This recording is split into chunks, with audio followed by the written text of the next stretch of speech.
Les résistors. Alors, il y a plusieurs résistors qui existent sur le marché. On a déjà fait un laboratoire où vous allez en faire un si ce n'est pas le cas. Les résistors qu'on a à l'école, souvent, vont ressembler à ça ici, où on peut lire la résistance. Vous voyez ici, là, 12 ohms, plus ou moins 5%. Mais la plupart du temps, les résistors qu'on va retrouver vont avoir des formes beaucoup plus petites, comme on voit ici. Et c'est tellement petit qu'on ne peut pas écrire les résistances dessus. On doit utiliser un code de couleur pour lire les résistances. Le code de couleur va prendre plusieurs formes. Le tableau qui est ici, c'est le même que dans votre cahier. Les résistors vont avoir différentes bandes. Généralement, ils ont 4 ou 5 bandes. Chacune des bandes vont correspondre à des valeurs. Les deux dernières, pour commencer, vont toujours correspondre à la tolérance pour la dernière et à l'avant-dernière pour le multiplicateur. Donc, c'est le même cas pour l'autre résistor, donc la dernière pour la tolérance et l'avant-dernière pour le multiplicateur. Ensuite, pour les 2 ou 3 premières bandes, on va parler des valeurs qui sont ici. Alors, si je regarde, par exemple, la bande rouge va être le premier anneau, la bande jaune, le deuxième anneau. Quand il y a 4 bandes, comme il y a ici, bien, il n'y aura pas de troisième anneau. Alors, on va voir qu'est-ce que ça donne comme valeur si on fait le calcul. Pour le résistor qui est ici, la première bande, elle est rouge. Donc, je vais aller chercher une valeur de 2 pour la première bande qui est ici. Pour la deuxième bande, elle est jaune, donc je vais aller chercher une valeur de 4 pour la deuxième bande. Vu qu'il y a juste 4 bandes au total, on ne va pas utiliser la troisième valeur, le quatrième anneau. Donc, je vais aller chercher les 2 dernières bandes qui sont la dernière à la fin, dans le fond, c'est la violette qui est plus ou moins 10%. Et ensuite, pour la verte, je vais aller chercher le vert qui est 10 à la 5.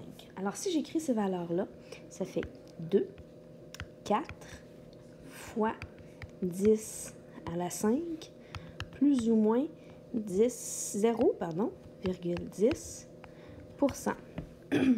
Quand je vais réécrire ce chiffre-là, dans le fond, une notation scientifique ne peut pas avoir 2 chiffres significatifs avant la virgule. Donc, je vais devoir écrire 2,4 pour respecter la notation scientifique. Donc, 2,4 fois 10 à la 6. Parce que si je réécris 24 fois 10 à la 5, c'est une multiplication.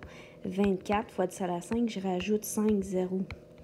Donc, si je veux le réécrire en notation scientifique, bien, c'est 2,4 fois 10 à la 6, comme j'ai mis ici. Le plus ou moins 0,10% va rester ici.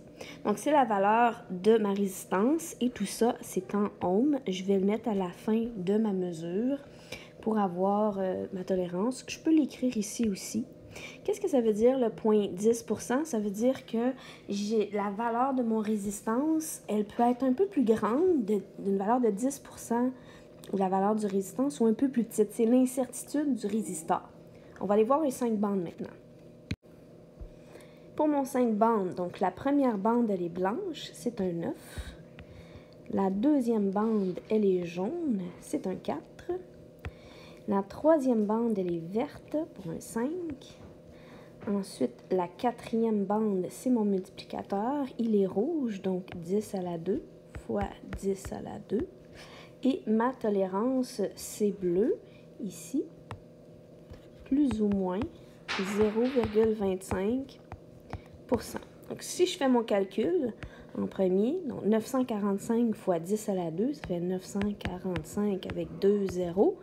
Donc, si je vais l'écrire en notation scientifique, ça fait 9,45. Donc, c'est 94 000 là, fois 10 à la 1, 2, 3, 4 ohms, plus ou moins 0,25%. Donc, c'est donc comme ça qu'on va écrire nos valeurs pour les résistances en utilisant le code de couleur.